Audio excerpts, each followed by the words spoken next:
माता कौसल्या भगवान श्री राम की माता और अयोध्या के राजा दशरथ की मुख्य पट रानी थीं, जिनका जीवन धर्म, सहनशीलता और त्याग का प्रतीक है। कौशल प्रदेश की राजकुमारी कौसल्या को विष्णु के अवतार श्री राम को जन्म देने का सौभाग्य मिला। उन्होंने राम के वनवास जैसे कठिन परिस्थितियों में भी अपार धैर्य और संयम का परिचय दिया। जन्म और संबंध। माता कौसल्या कौशल राज्य की राजकुमारी थी और उनका जन्म छत्तीसगढ़ के चंद्रखुरी नामक स्थान पर माना जाता है, जहां उनका एकमात्र मंदिर स्थित है। पौराणिक कथाओं के अनुसार वे पूर्व जन्म में मनु और शतरूपा थी, जिन्होंने भगवान विष्णु से उनका रूप पुत्र के रूप में पाने का वरदान मांगा था। राजा दशरथ और कौसल्या को पुत्र कामेष्टि यज्ञ के बाद श्री राम प्राप्त हुए। वे स्वभाव से अत्यंत धार्मिक, सहनशील और करुणामय थीं। राम के वनवास के समय एक मां के रूप में अत्यंत दुखी होने के बावजूद उन्होंने कर्तव्य और राजधर्म का पालन करते हुए राम को वन विदा किया। रामायण में उन्हें एक आदर्श पत्नी, एक आदर्श माता और शांत स्वभाव की क्षमाशील महिला के रूप में विचित्र किया जाता है, जो सभी पुत्रों को समान स्नेह देती थी। भगवान श्री राम की कथा में माता कैकेयी का वर्णन कई बार आता है। सभी जानते हैं कि वह कैकेयी देश के राजा अश्वपति और सुबलक्षणा की कन्या थी। यह वर्णन भी मिलता है कि राजा अश्वपति घोड़े के देवता थे, लेकिन माता कौसल्या के माता पिता यानी भगवान श्री राम के ननिहाल के बारे में कुछ खास वर्णन नहीं मिलता, जबकि माता कौसल्या अदिति अवतार मानी जाती हैं। माता कौसल्या को मातृत्व की जीवंत प्रतिमा और दया, माया, ममता की मंदाकिनी तथा तप, त्याग एवं बलिदान की प्रतिमूर्ति कहा जाता है। भगवान श्री राम की माता कौसल्या कौशल प्रदेश की राजकुमारी थी। माता कैकेयी की तरह माता कौसल्या का नाम भी उनके प्रदेश पर आधारित था। उनके पिता का नाम सुकौशल और माता का नाम अमृत प्रभा था। कौशल प्रदेश कहाँ स्थित है? इतिहासकारों एवं विद्वानों ने अलग अलग वर्णन किया है। कुछ लोग इसे वर्तमान छत्तीसगढ़ मानते हैं, तो कुछ इतिहासकार उत्तर प्रदेश के गोरखपुर का क्षेत्र। एक हिंदू ग्रंथ में दक्षिण भारत, ओडिशा का भी उल्लेख है, लेकिन एक चीज़ समान है और वह है कि कौशल प्रदेश एवं स्वतंत्र, आत्मनिर्भर एवं स्वाभिमानी देश था।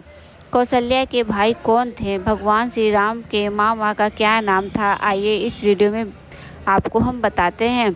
माता कौसल्या के पिता का नाम सुकौशल था, जो महाकौशल राज्य के राजा थे। यह क्षेत्र वर्तमान में मध्य प्रदेश और छत्तीसगढ़ में पाया जाता है। राजा सुकौशल एवं रानी अमृत प्रभा की किसी भी पुत्र संतान का उल्लेख नहीं मिलता। यही कारण है कि महाकौशल की पूरी प्रजा माता कौसल्या को बहन और भगवान श्री राम को अपना भांजा मानती हैं।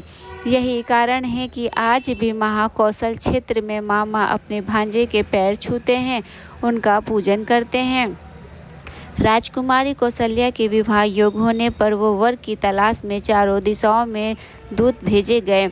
उसी समय अयोध्या के राजा दशरथ ने साम्राज्य विस्तार अभियान के तहत कुश स्थल के राजा सुकौशल को मैत्री का या युद्ध का संदेश भेजा था। राजा सुकौशल को भ्रम हो गया कि अयोध्या के राजा दशरथ उनके राज्य को अपने अधीन करना चाहते हैं। स्वाभिमानी एवं स्वतंत्रता प्रिय होने के कारण उन्होंने युद्ध का विकल्प चुना। दोनों के बीच घोर युद्ध हुआ। अंततः राजा सुकौशल पराजित हो गए। राजा दशरथ ने उन्हें अपने अधीन नहीं किया, बल्कि मैत्री का प्रस्ताव रखा। राजा दशरथ के मधुर व्यवहार पर राजा सुकौशल मोहित हो गए। उन्होंने इस मैत्री को संबंध में बदलने का प्रस्ताव रखा और इसी के चलते राजा सुकौशल के बेटी कौसल्या का विवाह राजा दशरथ से करा दिया। राजा दशरथ ने देवी कौसल्या को महारानी का गौरव और सम्मान दिया। इसने कौसल्या की नम्रता और अधिक विकसित किया। आरंभ से ही कौसल्या जी धार्मिक थी। वे निरंतर भगवान की पूजा करती थी, अनेक व्रत रखती थी और नित्य ब्राह्मणों को दान देती थी। माता कौसल्या ने कभी भी राम और भारत के भेद नहीं किया। पुराणों में कश्यप और अदिति के दशरथ और कौसल्या के रूप में अवतार भी माना गया। पुराणों में कहा गया है कि प्राचीन काल में मनु और शतरूपा ने वृद्धावस्था आने पर घोर तपस्या की।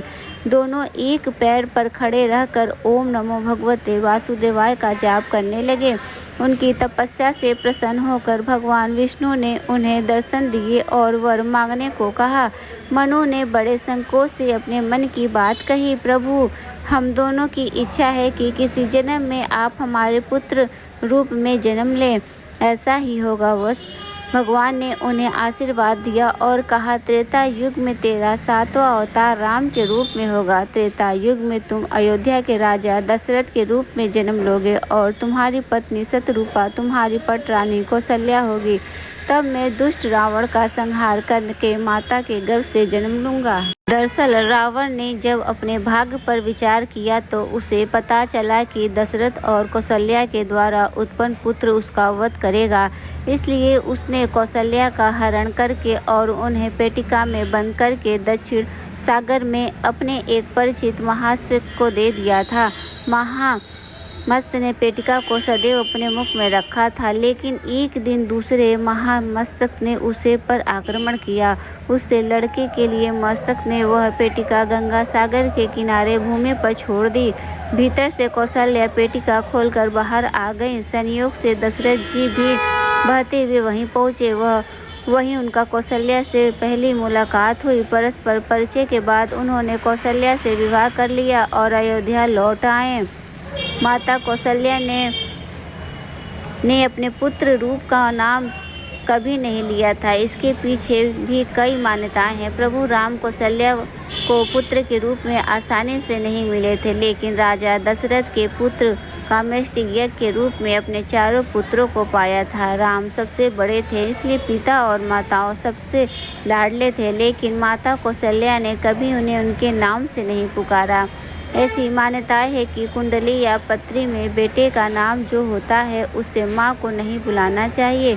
इसलिए माता कौशल्या ने अपने पुत्र को उसके नाम से कभी नहीं बुलाया, बल्कि वो उन्हें दूसरे नाम से बुलाती थी। वो उन्हें जिन नामों से पुकारती थी उनमें से राघव उनका सबसे पसंदीदा नाम था। राम भगवान आंखें सुंदर होने के कारण वो उन्हें राजीव लोचन भी कहकर पुकारती थी। राजा दशरथ का सुझाव अपनी दूसरी पत्नी कैकेयी की ओर ज़्यादा था, क्योंकि वह रूपवती भी थी तथा युद्ध कला में निपुण भी। साथ ही वो कैकेयी जैसे शक्तिशाली देश की राजकुमारी भी थी। हालांकि राजा दशरथ की छोटी पत्नी सुमित्रा का सुझाव शुरू से ही रानी कौशल्या के प्रति रहा। सुमित्रा सदैव ही कौशल्या की सेवा करने को तत्पर रहती थी और सुख दुख में उनकी साथी भी थी। तो दोस्तों, हमारे द्वारा दी गई ये जानकारी आपको कैसी लगी कृपया कमेंट बॉक्स में ज़रूर बताएं। वीडियो पसंद आए तो वीडियो को लाइक करें और चैनल को सब्सक्राइब करना ना भूलें। फिर मिलते हैं हम नेक्स्ट वीडियो के साथ। तब तक के लिए धन्यवाद।